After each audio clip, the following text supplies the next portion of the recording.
The live TV, सच सबसे आगे। नमस्कार, आप देख रहे हैं द लाइव टीवी और मैं हूं आपके साथ मुनमुन रहमान। आखिरकार हमास के सामने इजराइल ने अपने घुटने टेक ही दिए, या फिर यूं कहें कि आखिरकार इजराइल ने हमास की ताकत का लोहा मान ही लिया। दरअसल खबर सामने आ रही है जिसमें कहा जा रहा है, और ये खबर इजरायली मीडिया द्वारा ही बताई जा रही है। इजराइल का कहना है कि गाजा युद्ध में अब तक उसके 12,500 सैनिक जो हैं वो पूरी तरह से अक्षम हो गए हैं, यानी कि डिसेबल हो गए हैं। यहां पर आपको बता दें कि हमास इजराइल जंग में इजरायली सैनिक लगातार मारे जा रहे हैं, घायल हो रहे हैं, लेकिन एक बड़ी संख्या उन सैनिकों की भी है जो हमास के साथ जंग में पूरी तरह से अक्षम हो गए हैं, डिसेबल हो गए हैं, अपंग हो गए हैं। कई सैनिक ऐसे हैं जो दृष्टिहीन हो रहे हैं। तो आप यहां पर देख रहे हैं कि किस तरह से आखिरकार इजराइल को भी हमास की ताकत का लोहा मानना ही पड़ रहा है। इससे यह भी कहा जा रहा है कि लगभग इजराइल जो है वो अपनी हार हमास के सामने मान चुका है। वहीं कहा जा रहा है कि लगातार हमास डिफेंसिव मोड छोड़ करके जो है वो ऑफेंसिव मोड पर अपने दुश्मनों का सफाया कर रहा है, जिसकी वजह से कई इजरायली सैनिक लगातार घायल हो रहे हैं और मारे जा रहे हैं। आप अपनी स्क्रीन पर आरटी उर्दू का ये ट्वीट देख रहे हैं। इस ट्वीट में बताया गया है कि इजराइल का कहना है कि गाजा युद्ध के कारण 12,500 इजरायली सैनिक अक्षम हो गए हैं, यानी कि पूरी तरह से डिसेबल हो गए हैं। ये सैनिक जंग लड़ना तो दूर की बात, ये अपने पेट और अपना गुजारा करने के लिए, पेट पालने के लिए कोई दूसरा काम भी नहीं कर पाएंगे। हमास के लड़ाकों ने इजरायली सैनिकों का क्या हाल कर दिया है। आप 12,500 सैनिक अक्षम हो गए हैं, सिर्फ एक इस आंकड़े से ही समझ सकते हैं, किस लाइन से ही समझ सकते हैं कि जमीन पर किस तरह से हमास के लड़ाके इजरायली सैनिकों को उनका काल दिखा रहे हैं और उन पर कहर बरपा रहे हैं, उन पर कहर बनकर टूट रहे हैं। वहीं आपको बता दें, अमरीश मिश्रा भी इसे लेकर ट्वीट करते हैं। यहां पर अमरीश मिश्रा ने ट्वीट किया है और यहां पर उन्होंने इजरायली अखबार येदियोत अरनोत हिब्रू का एक आर्टिकल का हवाला भी दिया है। यहां इन्होंने लिखा है, breaking 20,000 Israeli soldiers disabled since 7th October 2023।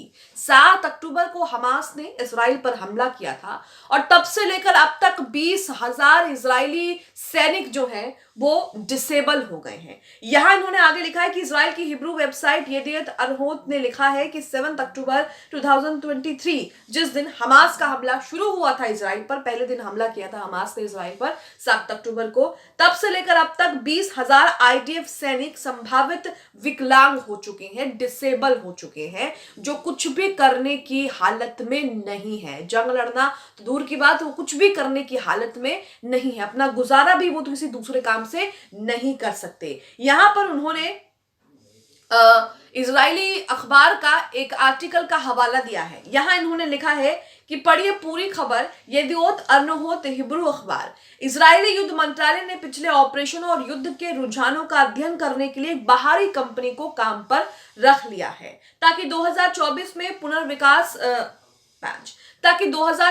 में पुनर्वास विभाग में इजरायली सेना द्वारा विकलांग के रूप में स्वीकार किए जाने वाले सैनिकों की संख्या का अनुमान लगाया जा सके।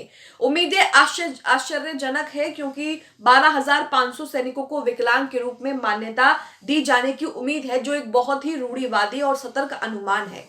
अंदाजा है कि अनुरोधों की संख्या 20,000 तक पहुंच जाएगी। नीचे एक तस्वीर भी है, ये तस्वीर भी आप देख सकते हैं। तो ये हाल हमास के लड़ाकों ने इजरायली सैनिकों का कर दिया है। कई मारे जा रहे हैं, कई घायल हो रहे हैं, लेकिन इसमें बड़ी संख्या में इजरायली सैनिक, जिनकी संख्या 12,500 बताई जा रही है, वो डिसेबल हो चुके हैं, विकलांग हो चुके हैं और वो कुछ भी करने की हालत में नहीं है। यहां तक कि उनके परिवारों का भी घर गुजारा कैसे होगा, ये भी अब एक चिंता बन गई है। इसी के साथ गाजा पट्टी में क्या चल रहा है, ग्राउंड पर क्या रिपोर्ट्स, क्या आंकड़े सामने आ रहे हैं, ये भी आपको बता देते हैं। हालांकि यहाँ पर यही आप सुनेंगे कि इजरायली सैनिकों का लगातार जो है सफाया हो रहा है, इजरायली सैनिकों को लगातार हमास के लड़ाके ढेर कर रहे हैं। अमरीश मिश्रा का ट्वीट है। अमरीश मिश्रा यहाँ पर लगातार हर छोटी से बड़ी अपडेट जो है वो अपने ट्विटर पर शेयर करते हैं और उन्हीं के द्वारा जो है, उन्हीं के वजह से हम ये सारी चीजें जो है वो जान पाते हैं कि क्या चल रहा है, इंटरनेशनल रिपोर्ट्स में क्या रहा है, हिब्रू अखबारों में क्या छप रहा है, क्या क्या कुछ हो रहा है, ग्राउंड पर कौन किस पर कितना भारी पड़ रहा है, ये हम अमरीश मिश्रा की वजह से ही जान पा रहे हैं क्योंकि वो शुरू से नजर बनाए रखे हैं। तो यहाँ पर उनका ट्वीट अपनी स्क्रीन पर आप देख सकते हैं जिसमें लिखा है कि रेसिस्टेंट ने खान यूनिस अल महट्टा में आईडीएफ सैनिकों और उनकी लामबंदी पर भारी क्षमता वाले मोर्टार गोले से बमबारी की है। प्रतिरोध बलों ने गोलियों की बौछार से इजराइल की नित्जनई ओस चौकी को निशाना भी बनाया है। यहाँ पर लगातार इजरायली सैनिकों पर जो है वो बमबारी की जा रही है, रॉकेट बरसाए जा रहे हैं, मिसाइलें बरसाई जा रही हैं, उन पर हमला किया जा रहा है जिसमें संभावित तौर पर बड़ी संख्या में इजरायली सैनिक जो है वो घायल भी हो रहे हैं। एक और ट्वीट वेस्ट बैंक से। वेस्ट बैंक में भी लगातार इजरायली सैनिक और हमास और प्रतिरोध बलों के बीच झड़प चल रही है। लगातार वेस्ट बैंक में आम फिलिस्तीनियों को भी इजरायली सैनिक निशाना बना रहे हैं, गिरफ्तार कर रहे हैं, उनके घरों पर बुलडोजर चलवा रहे हैं और उन्हें मार रहे हैं। यहाँ पर लिखा है फिलिस्तीन रेसिस्टेंट ने जेनिन या आबाद में भारी बैरेज गोलियों से आईडीएफ पैदल सेना बल को निशाना बनाया है। तो यहाँ आप देख रहे हैं कि क्या हालात हैं, ग्राउंड पर क्या रिपोर्ट है। वहीं एक और ट्वीट देखिए जिसमें लिखा है कि गाजा अल तूफा में युद्ध से लौटने के बाद अल कस्सम लड़ाकों ने 9 जायोनी वाहनों को निशाना बनाने, पैदल सेना बलों के साथ संघर्ष करने, उन्हें स्नाइपर हथियारों और एंटी पर्सनल हथियारों से निशाना बनाने, कई सैनिकों को नष्ट करने की रिपोर्ट दी है।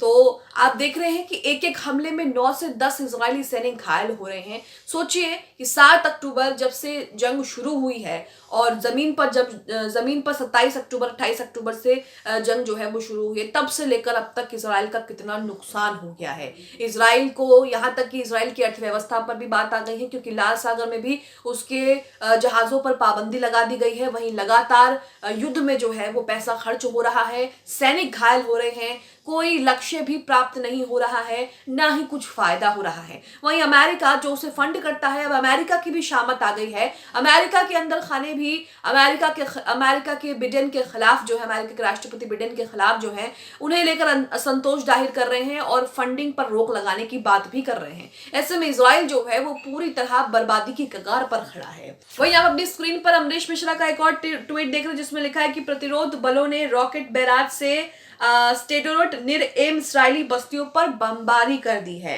अल-कस ब्रिगेड ने गाजा खान यूनिस में आईडीएफ सैनिकों और वाहनों की एक सभा पर मोर्टार से गोलीबारी की है। तो यहाँ आप देख रहे हैं कि क्या हाल हो गया है। वहीं आपको बता दें कि इजरायली सेना ने हाल ही में ये स्वीकार किया है कि उसके 3 जो यहूदी सैनिक लापता हैं वो हमास के कब्जे में है, जिसके बाद गाजा में इजरायली कैदियों की संख्या बढ़कर 136 हो गई है। तो यहाँ आप देख रहे हैं कि क्या हालात वहां पर हो गए हैं और यहाँ पर लगातार जो है वो इजराइल को हर मोर्चे, हर कदम पर नुकसान उठाना पड़ रहा है। सबसे बड़ा नुकसान तो यही है कि जब से जंग शुरू हुई है तब से लेकर अब तक 12,500 लोग जो हैं वो विकलांग बताए जा रहे हैं और कहा जा रहा है कि लोगों की संख्या 20,000 भी हो सकती है।